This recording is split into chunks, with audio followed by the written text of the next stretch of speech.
It's great to be here in Barcelona with you. Thanks for all coming out. This is my second time in my life in Barcelona. The first was last year. I was here for Mobile World Congress, the same reason why I'm here this year. And it was last year at Mobile World Congress that we first started talking about this idea that we had that we call internet.org, to connect everyone in the world to the internet and make sure that everyone around the world has at least some basic free access to the internet. And this year we're back and we're giving an update on the progress that we've made with internet.org in just the last year. And I'm really excited to be able to share that there are now more than 500 million people across the world who live in countries and regions where they can now get access to free basic services and internet through internet.org. In just the past 5 or 6 months since we really started rolling it out, there are already, I think, more than 7 million people who have joined the internet and gotten online because of the programs that we're rolling out with internet.org. And I'm really excited about the work that we continue to do with all of the global telephone network operators and governments in different countries to be able to continue rolling this out. So that's the main reason why I was here this week. And I'm really excited about this. It goes to the heart of what Facebook is here to do, which is help people connect around the world. While I was here, I figured we should do a Q&A, right? I mean, that would be fun. So what we're doing with these town hall Q&As is, this has been a part of Facebook's culture for a long time. And the reason why we've done this as part of our culture is it's really good, both as a way for me to answer the questions of, originally Facebook employees and people in our organization, but now also people in our community, right, which is what we're here to do. But I also learn a lot from these Q&As, right? Just being able to talk to people in our community and get your feedback and hear what you're wondering about and what your problems are with the service that we're building gives me and our team ideas about what we need to go home and go fix for all of you to make Facebook and all the services that we build a lot better. So I really appreciate you guys all coming out and spending this time, and I'm looking forward to hearing what you're thinking about and hopefully answering some of your questions. All right, Javi. So I'll take some questions. The first question is going to be, you posted in the page and was one of the most voted questions, and he came all the way here to ask it. So go ahead. Okay. Thank you. Yeah, hi. At this moment, Google is really working on solar, or they're starting to put capital into solar, and they're working on a driverless car. Apple is trying to work on an electric car that might challenge Tesla, So I was wondering if Facebook has any ambitions in the future to leave sort of their core markets and go outside of technology, social media, internet, and maybe dabble in something a little different. Yeah, this is a good question. We're pretty focused as a company, right? I mean, our goal of helping everyone around the world connect, I think, is pretty broad, and we're pretty mission-focused in that we want everything that we do to tie back to that goal.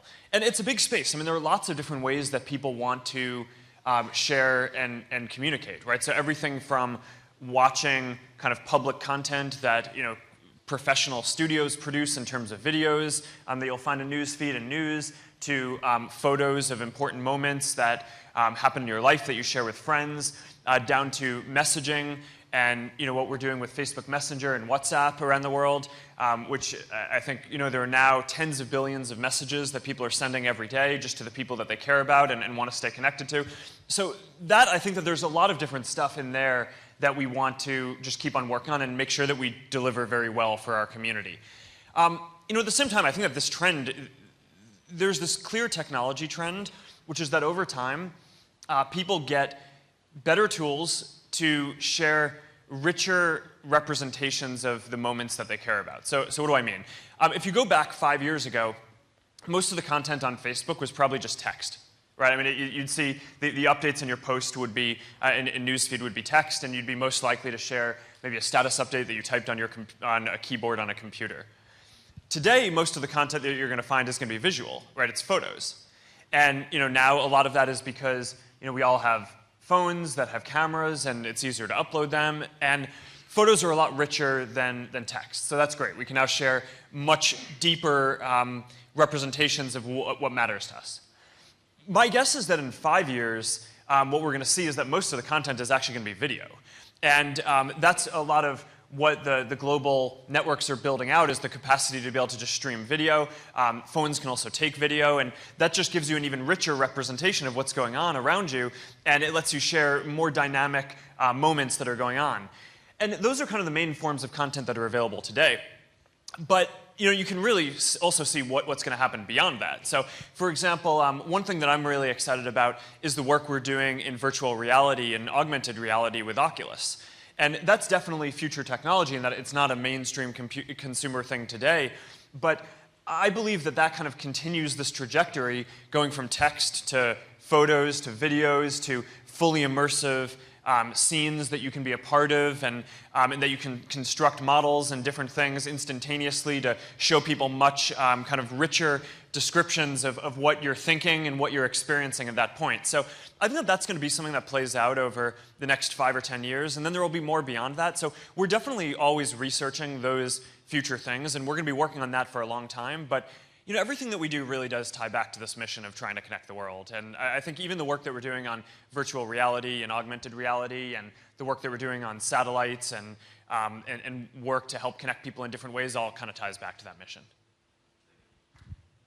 So the question number 2 is going to be from the thread. This is the top question we have on the page, Mark. So here's this. I'm a web designer in my city, and I get more than 50 cases of fake female accounts on Facebook. Some boys use some girls' pictures and make fake IDs on Facebook. So please tell me what you think about the women's security on Facebook. This is from Hitesh Sharma from India. Yeah, that's an interesting question. It's important, and we have a specific issue that we've seen in India and a few other countries around this issue specifically, where in most countries around the world, what we see is that the number of people who use Facebook, if you split it by men and women, is about equal. And in most countries, actually, there may be a handful more women, because women tend to be a larger portion of the population. In India, we actually see this issue where it's imbalanced, and there are more men, many more men, I think, who are on the internet than women. And this is actually a pretty big social issue broadly. I mean, there's a lot of research that shows that empowering women in all countries across the world is really important for economic growth, spreading peace, and all kinds of social progress. And I think the fact that we kind of aren't at that state in India today is a social issue that Facebook can help work on. We now have specific teams that are working on this. But there are issues that we see where, for example, if a woman creates a profile picture or creates a profile in India, sometimes, like the question asks, sometimes someone will create a fake profile and mimic that woman, and then create issues, which is something that we're working on, specific ways to get more feedback from the community to be able to address the issue of fake profiles more quickly, especially in India, where this is such a sensitive thing. But unfortunately, the culture, I think, needs to evolve, where right now, a lot of what we hear back in feedback is some women are afraid to set up profiles because they feel like they get blamed if someone impersonates their profile. And I mean, the saying that we kind of heard when we traveled to India and talked to people is that you can't clap without two hands, right? Somehow insinuating that maybe it's the woman's fault if she puts up a profile and it gets copied and spoofed, which obviously is a completely backward attitude, right? And is really wrong. And it's no one's fault if someone is trying to defraud them or do something bad to them. And we are basically taking a lot of steps to be able to detect this more easily and make sure that we respond very quickly. And we think this is a really important issue, and one that is going to be really important for the social development of a lot of countries around the world, and something that we take very seriously. Let's give you some more hands. And we have some of the people here also. Hi, Mark. Ooh, that's very loud. I've got a question about, free speech and censorship and Facebook. Obviously, it's a big issue. There's a lot of things that get taken off Facebook. A lot of things get put on there. Obviously, it's incredibly difficult to police. There's billions of things that get posted every day. How are you going to work with this in the next few years, in the short term? Yeah. This is a really important question as well, and it's one that we've received a bunch of requests from in recent months. Turkey and Russia and Brazil that I think have raised this question to the forefront. And So, the principle that we have when we think about this is we want to give the most voice to the most people possible. So I'll explain what that means, which is, there are all these things that stand in the way of people being able to share what they think. There are technical limitations, right? So we talked a second ago about how there are lots of people who don't have internet, right? And if you don't have internet, then obviously you're missing some of the fundamental tools that you need to be able to share your opinion. There are all kinds of legal barriers that are in the way. Each country has their own kind of standards for what content they want online.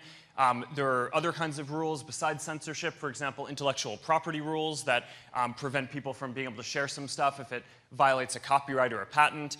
And then there are rules that each kind of own tool has. So for example, Facebook has its own community standards where we don't want people to share content that's going to create violence, right, or incite violence, or promote terrorism, or things like that. So there are all these things that, that basically mean that people don't have the perfect ability to express whatever they want. But our goal in Facebook and everything that we do is to give the most people that we can the most ability to share as much as possible in each country. So that means not only pushing on the legal framework in different countries to make sure that governments aren't censoring content that they shouldn't or don't have the right to, but it also means doing things like internet.org and pushing on making sure that everyone can get on the internet around the world. So how do we think about this overall in terms of some of the most difficult trade-offs? When a country comes to us and says, we want you to take down this piece of content, ultimately, we review each one of those requests very seriously, right? And we make sure that any request that we get is in compliance with the laws that that country has. And we push back anytime that we think that something is overly broad, and that's most of the time. But at the end of the day, if we don't comply with a country's laws, and actually if a request is in compliance with a country's laws, then what that inevitably is going to end with is Facebook being blocked and, Facebook being down and people not being able to use Facebook to communicate for lots of legitimate causes, right? So for example, in the Turkey case or the Russia case that we had recently, what we saw was the requests that we received were legal. And we may have not agreed with them in terms of what our own policies would have been if we'd designed the laws, but we didn't, right? And what we basically saw is we have tens of millions of people using Facebook in these countries on a day-to-day basis, relying on the tools to share moments that are really important with their family, run their business and communicate with customers, and have good civil and civic discourse with government leaders on a whole range of other topics. And the problem that we had was if we had denied the government's request to take down that content, even though they had the legal authority to do that, then they probably would have just blocked Facebook, and we would have removed the ability for all these other people to exercise their voice as well. So this is what I mean when I say the most voice for the most people, which is, sometimes there are things that we don't agree with and would like to be able to push further. I'd like to get more people on internet.org sooner so that way more people have access to the internet and better tools. I would probably, if I were designing these laws, there would be fewer censorship and different rules around the world, but I'm not, and that's probably good because each country needs its own government. But that's kind of our philosophy on this, is we want to have the most voice for the most people. And that's what you can expect us to continue working towards in the future. Hi, Mark. I'm Hazel. Thanks for coming out to Barcelona. What I wanted to ask is, you were speaking just now about empowering women, which is fabulous. And I was really interested to know what it's like working with a powerhouse that is Sheryl Sandberg. And what are some of the things that you've actually put in place as part of her legacy? Her legacy? Well, first of all, it's awesome.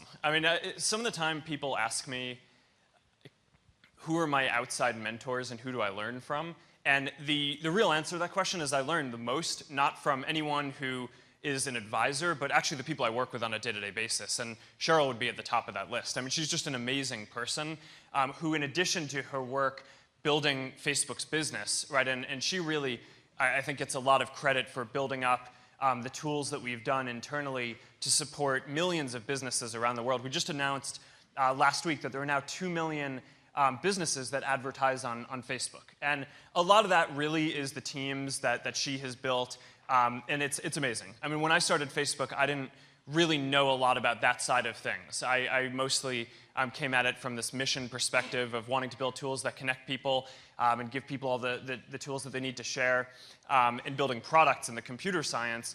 But in terms of business and just thinking about how you build a healthy organization, she's a pretty amazing person and has been an amazing mentor for me, and one of the people I've really learned the most from on this voyage.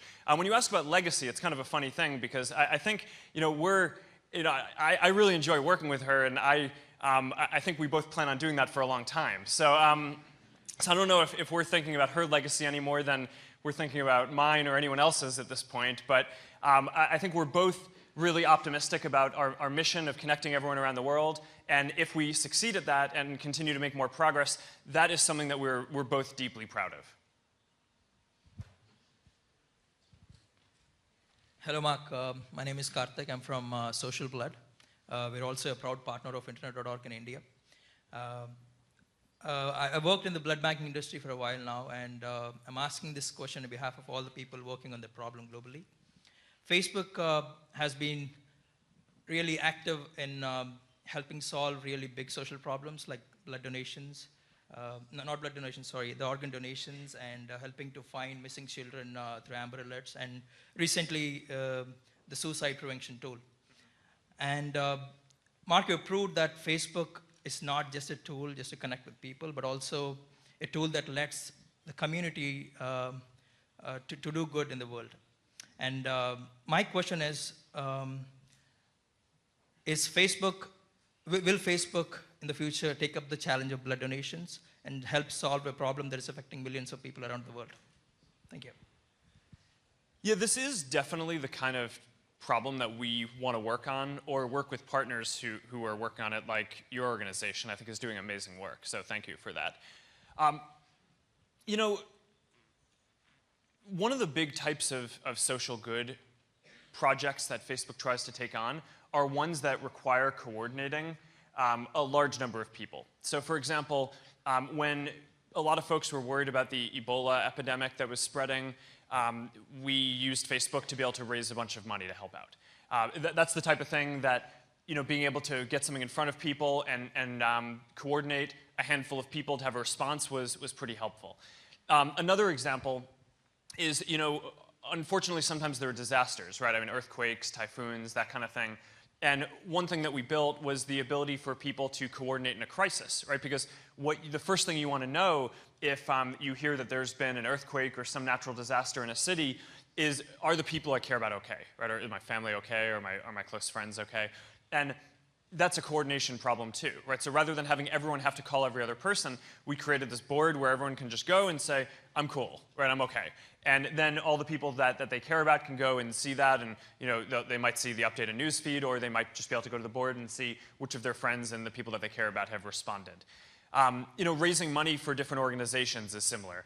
And that's something that I think we've empowered a lot of different folks to be able to do through Facebook. And we're planning on doing more there as well.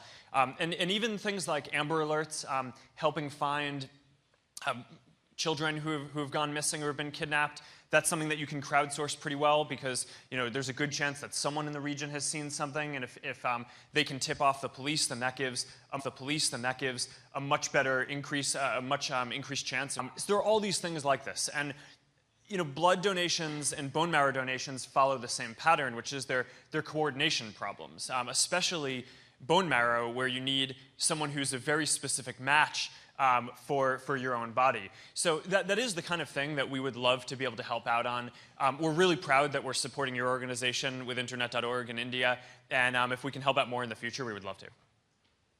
So there's a lot of very important questions. I'm going to throw one that some friends were asking me today, Mark. So because people in the company ask all sorts of questions. So they were asking me today, this is the third time you come back to Spain. There's got to be something keeping you coming back. What's that?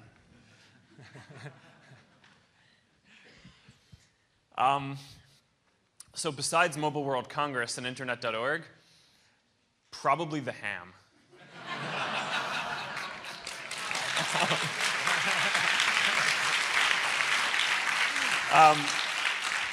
But I'm thinking about that because Javi's asking this. There's this really funny story that we have where Javi and I have been working together for a long time, and a few years ago, guess it was my birthday, you sent me this really nice jamon, right? And it was, and you got it, you sent it in the mail, and it was one of the, it was like, I think the pig had only eaten acorns its whole life, or something ridiculous like that. So it was like a really nice piece of ham. So, but we made the mistake where you sent it in the mail to me. And, you know, a lot of folks, like, you know, people in the US don't know what this is. We're not used to getting delivered like a leg of ham right in the mail. So, so we basically received this thing, and I guess someone who was receiving it was like, I don't know what this is. Like, is this a bomb? Right? So they just shredded it and destroyed it. And then at the end, they're like, oh, it's safe, no bomb. They're like, oh yeah, thanks, but you destroyed my ham. So so that keeps me coming back to Spain. That was the saddest day of my life. Anyway, you wanted to ask a question. Okay. Hello, my name is Mark. I'm 15. And you were talking about mentors. And I want to ask you, what's the best tip you can give to young people with great ideas to change the world?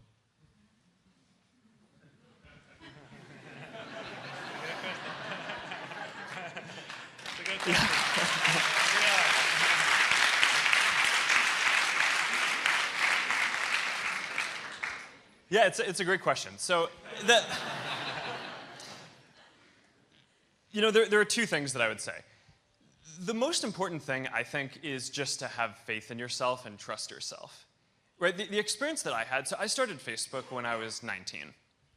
And one of the experiences that I had was that you hear a lot when you're really young that you don't have enough experience to do things, right? And that you know, there are people who have more experience than you, and you should defer to them, or let them do it, or let them run your company, or you know, any number of things. That basically the message is, you know, whether people are trying to be encouraging or not, what the real undertone is, you don't have the experience to do this.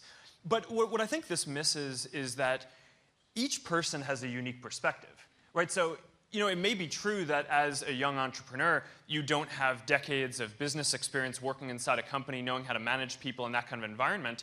But I mean, in my example, when I was 19, I had a different experience that was pretty unique, right? I was, you know, one of the people in one of the first people to grow up in a generation who had the internet for most of their life, right? Which is a pretty different thing. So you're native to the internet. You like think about stuff in a pretty different way.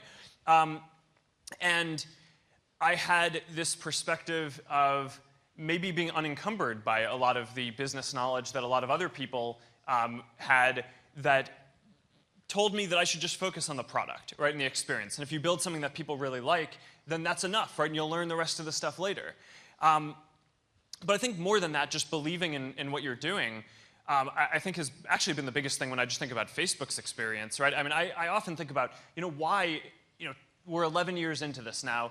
Why was Facebook the company that built this social network, right? And, you know, there are all these other companies that had way more experienced engineers that were already serving hundreds of millions of people and had millions of servers and all this infrastructure. So why was that? And you know, I actually think when I look back on it, I just believed in what we were doing more, right? So at each step along the way, there are going to be people who say, all right, you know, what you're doing, in our case, Facebook, that's just for kids. Only kids are going to like that. That's not going to be a big deal. Or, okay, fine. So some more people are into it now, but it's a fad, right? It'll probably not be around for that long. It's like, oh, okay, fine. So it's going to be around for a little while, but you're never going to make any money doing that. Your business isn't going to be sustainable. And so basically, all these other companies and people who had more experience, who had the opportunity to build what we ended up building, didn't, because their experience told them things that ended up being wrong. And I think having a fresh perspective on this is extremely important, and in a lot of ways is really valuable. So don't discount yourself, I think, is the most important thing that everyone needs to kind of think about, no matter what you're doing, whether you're an entrepreneur or anything else. You know, everyone has a unique perspective that you can bring to doing something unique in the world, and just don't lose sight of that.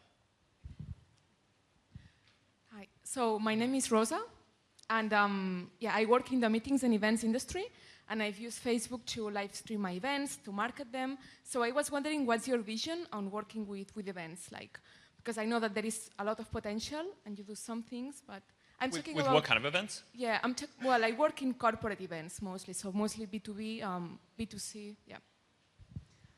Well, I mean, one of the most used products at Facebook is events, right? I mean, it's it isn't like newsfeed in that it might not be what you do 10 times a day, but I think Facebook events product is something that hundreds of millions of people use every month to coordinate events, and they're often bigger events, right? So you're probably not going to use Facebook events today if you're trying to plan lunch with a friend, but if you're trying to plan a birthday party, or if you're an artist and you're trying to get the word out about a bar that you're playing at, or if you're trying to create a party and get people to come, or a corporate event like what you're talking about, Facebook events actually is a great product for that today, and something that people are using pretty successfully. So we'll keep on working on that and making it a bigger thing. But for today, I actually think you have a tool that's pretty good.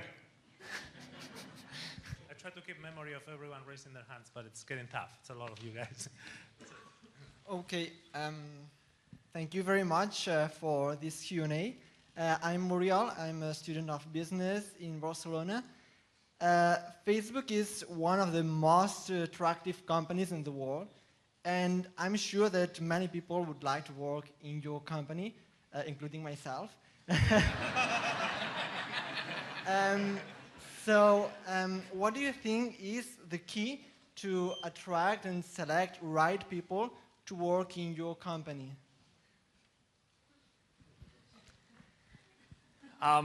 So attract and select are different parts of the problem. So in terms of attracting people, so I actually think one of the most important things is just being upfront about what you stand for.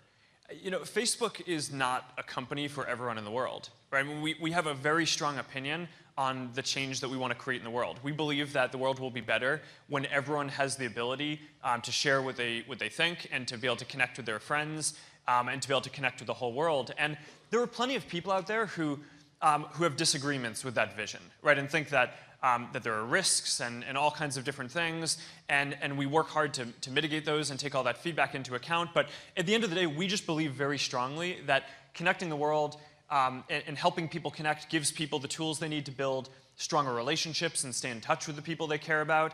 It helps people start businesses. It helps businesses get created and grow. That can help grow the economy. And I also think that connecting the world is important for governance over time, and making it so that people can have good dialogue about civic issues, and can talk to the leaders who represent them in their country. And I believe very strongly that that's good for the world. And if you believe that, then Facebook is a good company for you. And if you don't, then maybe find a different one. Now, on the selection side, that's kind of a completely different thing, which is, you run into this challenge when you're running any kind of organization, right? It doesn't need to be a big company. It could be, small business where you have 5 people, where there's always this pressure, where there's always more work than you have people to do. And that leads you to want to get people in to help you out and do that work, even if they're not the very best people. So one of the things that you always need to be very careful about is having a check in place so that you only really hire the best people, right? Despite this pressure where you always know that maybe you could compromise a little bit on quality today and still get a bunch of better work done in the next 6 months because there's so much more to be done. But over the long term, you're really only going to be better off if you get someone really good. And the heuristic that I use for this, so I've developed over time a simple rule, which is that I will only hire someone to work directly for me if I would work for that person. And it's a pretty good test, right? I mean, it doesn't necessarily mean that I'm rushing to give up my job as running the company and put other people in the role. But what it does mean is that in an alternate universe, right, if things were different and I didn't start the company, I would be happy to work for that person, right? Or if Facebook just disappeared and I had to go find something else to go do, that I would be happy to go work for that person. And we talk about some of the people here. I mean, there was a question earlier about Cheryl, who I've learned a huge amount from, and I mean, absolutely, right? I mean, she is wonderful and absolutely fits that. Javi is one of the people who I work most closely with. He's one of the top people at Facebook and focuses on spreading Facebook around the world and now helping to grow the internet too. And it's absolutely, right, in a different situation. I mean, I would just learn so much. And I think as long as you have that as your rule for picking the people that you work with, you're not going to go wrong, right? And if you're building a big organization, then it also works many layers down, right? If each person is only hiring people to work directly for them who they would work for, then you're probably going to get a pretty strong organization. So I think this rule has served me pretty well. Hi, Mark. Pierre. My name is Awa, and I would like to ask you 2 questions. First of all, why we don't have Wi-Fi here? That's first. Why don't we have Wi-Fi here? And secondly, so my generation, this generation has been born in the social media. How can we contribute to Facebook to make it better? All right, well, the second question might be easier for me to answer than the first one. This isn't my building. I don't know why they don't have Wi-Fi. But, sorry. Fortunately, you probably have good mobile networks that you can access anyway instead. In terms of your second question about how you can contribute, we're all blessed with this ability where we can, in this generation, share what we think and build things and get them adopted way faster than at any other period in history. Right? It's not an accident that Facebook, our community, reached 1 billion people faster than any other product or service in the world had. And I would guess that the next service that's going to reach 1 billion people will probably reach it faster than Facebook did, right? And I mean, part of what is awesome about the world that we all live in, and this is part of the value of having the world be connected, not only through social media so that everyone has the ability to share what they care about and pass along things that they think are awesome, but also just physically connected with everyone or more and more people having the internet, it means that whatever you do, whatever ideas you have, whatever beliefs you share, whatever products you build, whether it's something that can be universal and everyone can build, or let's say you're building a restaurant in a city and you want to get the word out about what you're doing. Now you are more empowered to do that, right? And you can use these tools. And I think that that's a pretty profound thing, and it's so different from what previous generations have had that I just feel like, personally for me, I feel like if I don't wake up every day and use the opportunity that I have to just build great services in this environment, then I'm just squandering this awesome opportunity. And I feel like it's probably the same for almost everyone else here, which is you all have so many tools that a generation ago people would have died to have, right? And and I just think we all as a generation and people have a responsibility to make sure that we do the best that we can for the world and the next generation that's coming after us. And for me, that means helping to connect everyone, but for each other person here, you probably have a different vision for how you can improve the world, and you need to go do that. Hi, Mark. Nice to meet you. My name is Noga. I'm from Israel, and I'm working in Facebook project here in Barcelona for an outsourcing company. Here in Barcelona, we are 160 employees, giving client support and lead generation for EMEA market.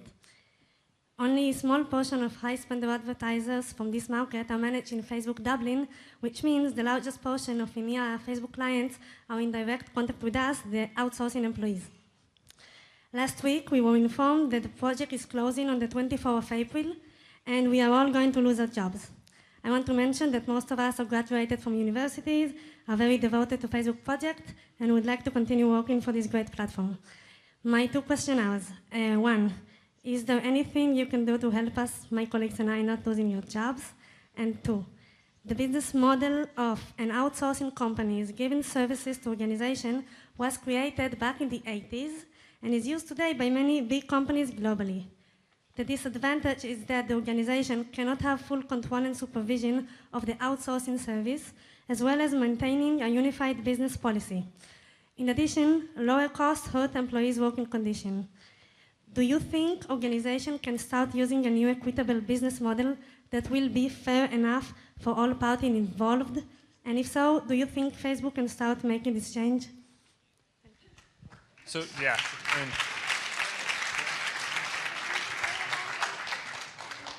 So it's a really good question, and I'm glad you asked. And this is why we do these Q&As, so people can ask hard questions and I can hear what people are thinking about.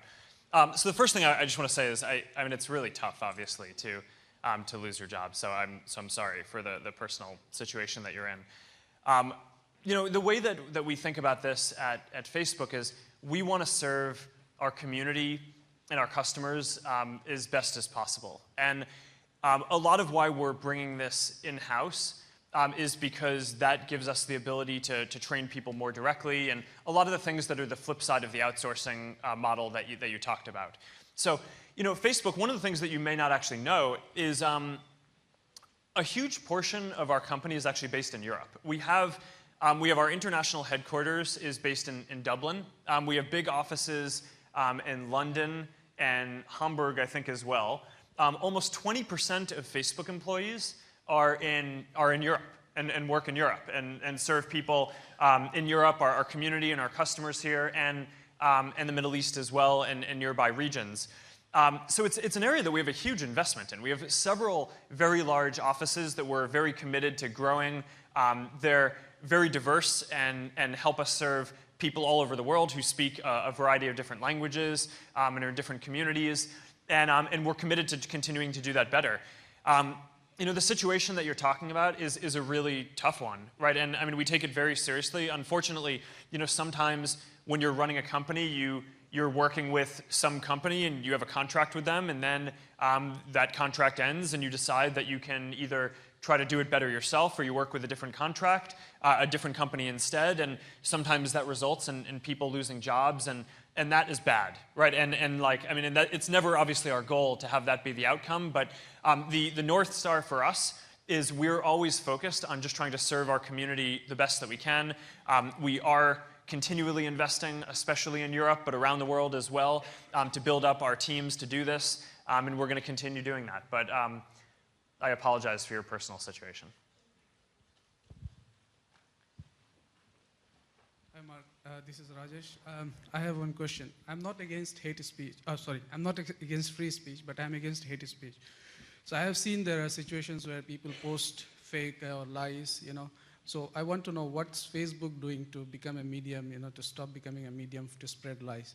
I have reported many comments or posts from people to Facebook, but I have not heard anything from Facebook. So I don't know what Facebook does when it receives a complaint from any user, and what's your future plan? Yes, this is a great question too. So what are we doing to stop the spread of lies? This is tricky, right? Because lies, what the line is between something which is factually untrue and what is a disagreement of opinion is not always a black and white line. And a lot of free speech or just free expression, giving people the tools that they need to express what they want, often means sharing things that people disagree with. So where's the line between stuff that's untrue or stuff that's hateful? We have certain rules around this, right? Where, especially on the hate speech side, you know, anything that is trying to incite violence or terrorism, we just take down immediately, right? So, and part of how we do this is we don't police our own system. It would be impossible for us to have someone who is reading every single post that gets posted. So what we do is instead, our community of more than 1 billion people are pretty good about reporting things, and especially if something gets reported a few times, then it gets to the top of the list of things that we're going to look at, and if it falls into any of these categories, then we'll take it down. The hate speech stuff is a little bit different from what you're talking about in terms of lies, but we also actually are doing something to curtail that. And we don't want to block people from sharing something on Facebook, even if it's untrue, right? But what we do want to make sure is that we're giving people the best content in Newsfeed, right? I mean, people are, you come to Facebook because you want to get the best updates about what's going on with the people you care about and what your friends are talking about in the world. And what we have found is when someone shares a story that ends up being a hoax, right, and they end up being tricked and share something, or it's a scam, then the number of people who report those stories is much higher than a normal post. So what we found statistically is it's about 2.5 times more people will report something that's a hoax. So either a scam or just kind of blatantly not true and verifiable. And what we can do when things are reported is we just show them less frequently in newsfeed, right? So, but again, I mean, it's important to take into account that, you know, there's things that people report that end up actually being good.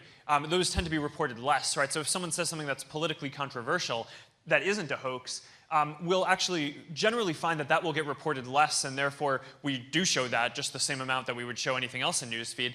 But for something that's a hoax that our community is really identifying isn't true, we're not going to take it down because you have the right to share it generally. So that means that if someone wants to go to your page, they can find it. If they scroll down through newsfeed, they can find it.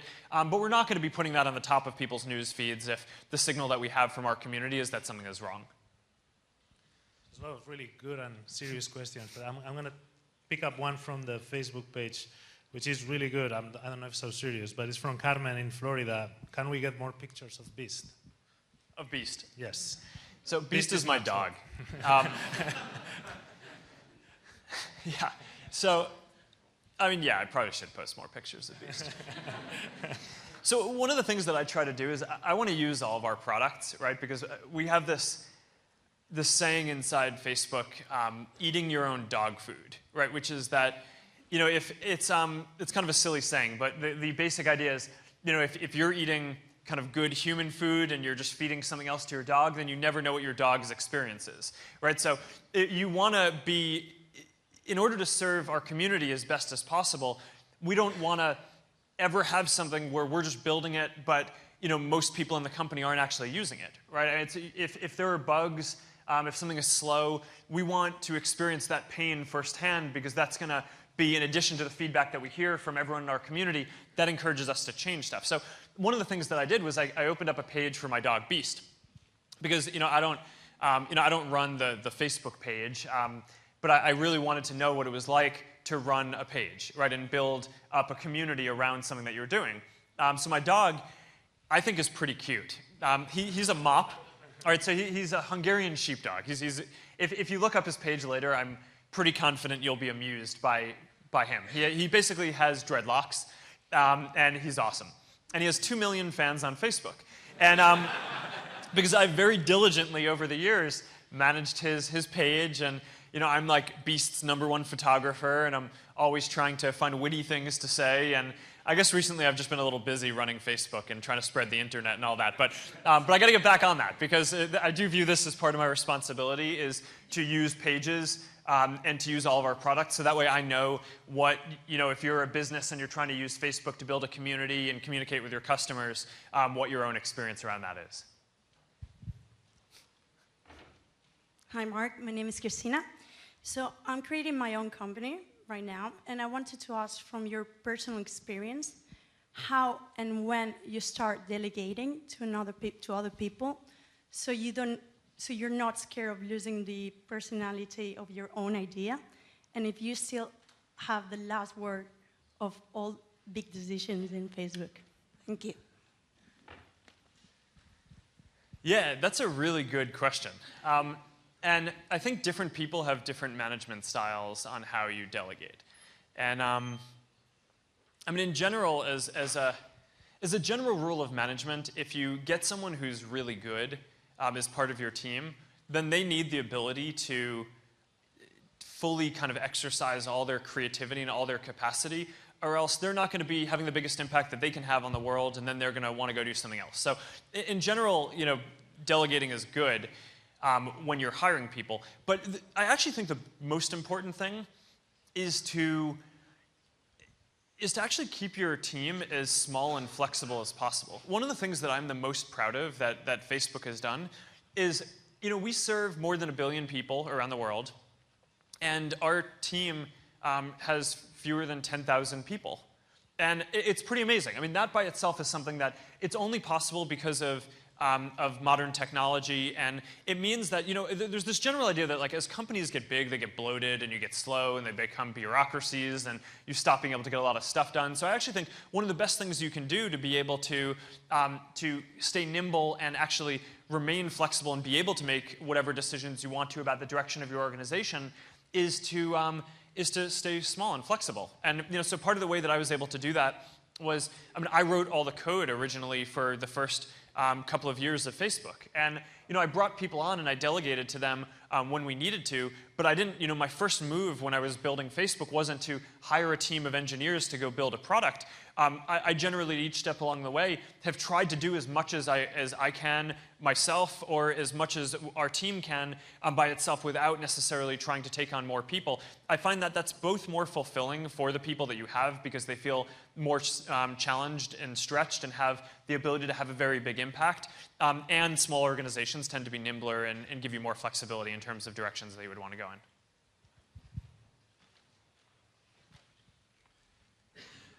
Hola, mi nombre es Francisco y mi pregunta es porque hemos montado una startup de geolocalización sobre ofertas de tu punto de geolocalización y ofrecemos un servicio de Big Data. ¿Tú qué pensarías?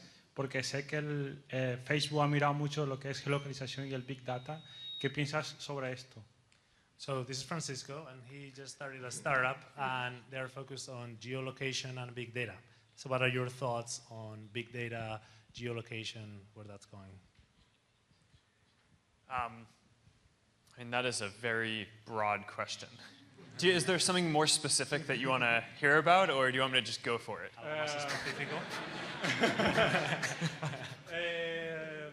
¿Qué pensarías sobre la geolocalización como ofrecer datos estadísticos a las empresas en general sobre todo, categorías de todo? Es un poco grande, pero es... So he's thinking, how can you share all types of data with companies in the geolocation space? Exacto. Okay. More or less. So he's talking about how can we share more statistical data for companies on the geolocation space, maybe some aggregated statistics. Sino qué piensas sobre el futuro de los servicios de geolocalización de los servicios que se le ofrecen dentro de las empresas. So what are you thinking? Servicio a las empresas, de geolocalización. Perdón, Mar. All right, I'm just going to go for it. Even in Spanish. Okay. I think I understand what you're asking, right? Which is, so one of the things that I'm really excited about for the future, and jump in if I'm just answering the wrong question, right? So if I'm not doing if I'm not answering the question that you have. One of the things that I talked about a bit earlier is, in the future, there are going to be all these different ways that people can share, right? And if you look back 5 years, we were pretty constrained, and most of the content that we shared was text. And now we have photos, and we're going to get videos, and there's all this other rich content. We can augment what we're sharing with location and see who's around us. In the future, we're going to be able to create whole scenes in virtual and augmented reality. And then there are other things that are going to be even more immersive and deeper after that. And what each of these require is the ability to basically be able to handle more and more content, right? So if you want to be able to help people share videos, then the technology to be able to do that is big, right? And there's a lot of infrastructure that you need to be able to stream that and make that work out. Location is an area that I'm really personally excited about because there are all these services that just were not possible 10 years ago to build, but that now that we all have phones, and a lot of the phones are powered with location, there are things that you can do. So, for example, one of the tools that we already have on Facebook that it's only rolled out to a small portion of our community, but a number of people are using this, is the ability to have an ambient sense of where your friends are, right? So it doesn't put them on a map, but it basically says, okay, what city are they in, or what town are they in? And it'll let you know if someone who normally is out of town is nearby, right? And that's pretty cool, right? Because not all of my family lives right next to me, and I have friends who live in New York, and when they come out to visit California, I can get a notification that someone who isn't normally around is at least in the city, and if they've turned it on, and that's really good, right? And of course, everyone needs full control over that, so people have to turn that on. It's not something that's just going to be on in the background. But overall, that requires understanding a lot of context, right? So we need to, in order to be able to send me that notification when my friend from out of town is in town, we need to know that that person lived in a different place, right? So it's not normal that he was out in California. He was normally in New York, because if it was someone who I work next to every day, then sending me a notification that they're next to me would be pretty annoying. So that's important. And then, you need to know that it's a person who I really care about, right? So, I have, almost 1,000 friends on Facebook, and if it was someone who I didn't care about that much, then I probably wouldn't want to get a notification. But because, it's someone who I work closely with or someone in my family, then that's good. So all this stuff requires understanding a pretty clear picture of what is going on with you and the people that you care about. And that's a lot of what we work on.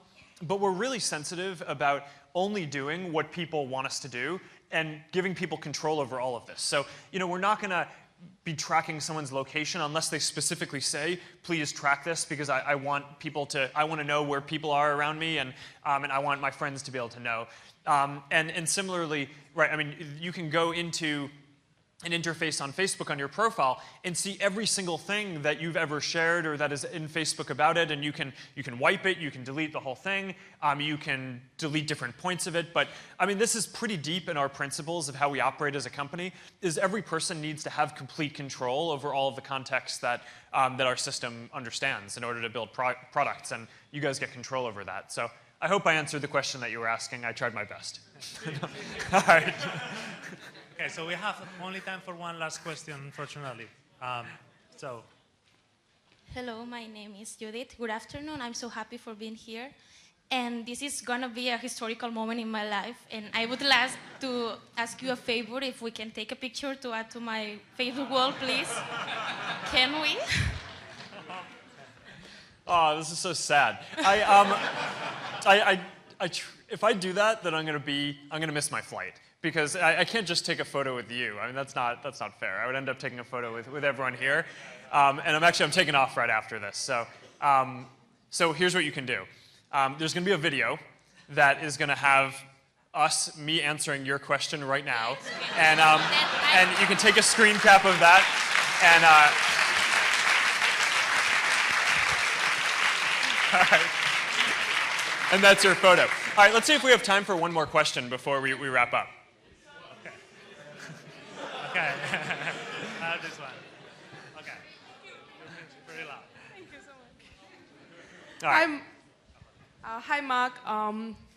First of all, I'm a huge fan, huge fan, and this has been like the most historical moment of my life too. So this is one question which would like you to imagine a little, and consider yourself as someone who's studying with us and in a business school. Having known that Facebook has already been established by someone else, what business idea or what internet idea would you be working on right now when you know that as revolutionary as Facebook, something's already existing? Thank you. Yeah, it's a good question. I just, wanting to connect people is a pretty deep thing for me, right? It's something that I've cared about since I was a kid. My mom told me these stories that, a lot of boys when they're younger have like Ninja Turtles or some toys, and they're all like fighting, and I just wanted to make them connect and like form villages and be peaceful and communicate. And I was like, why can't you guys just talk to each other and work out your problems? Why do you need to be kicking each other? This is something that I've cared about for a long time. The reality is that Facebook is not a static thing, right? So Facebook 11 years ago, when we got started in 2004, was very different, right? It was mostly on the web, whereas today it's mostly mobile and apps. We talked about how most of the content today is visual, right? Photos, links, that kind of content, video in the future. Back when Facebook started, we didn't even have a news feed, right? So there weren't even text updates, right? There was just profiles. And, so it's changed a lot over the years, right? And I think that it will continue changing a lot in the future, right? With things that we're doing, especially around, virtual reality and augmented reality and really more immersive moments and the ability to share more things in real time. And just get a better and better sense of what is going on with you, and you'll be able to share that with your family and all the people that you care about. So I don't know. I think the reality is, even if Facebook existed today, it isn't what is going to exist in the future. More needs to be done, right? And the majority of people in the world are not connected. and they need to be connected, right? And that's, I think, a fundamentally important thing for our generation, right?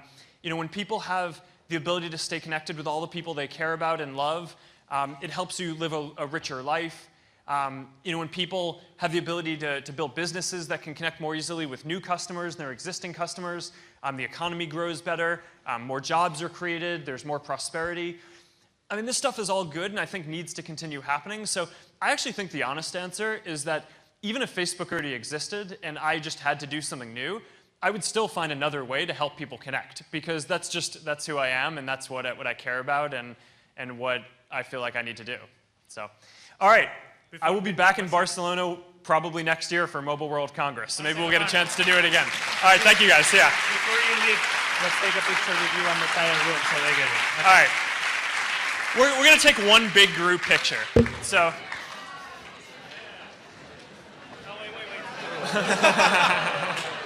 Everyone stays back.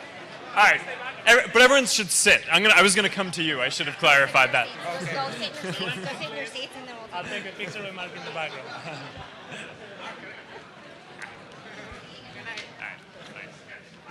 Yeah. All right. You guys should sit down so we can take the photo. You gotta sit down. Sit down in the back so we can see you. All right. In your original seats. All right. Thanks. Okay. Mike. Sit down. 1 second. 1, 2. Let's do a panoramic so everyone sees it. Okay. We got it. All right. Thank you. Thanks, guys. See ya.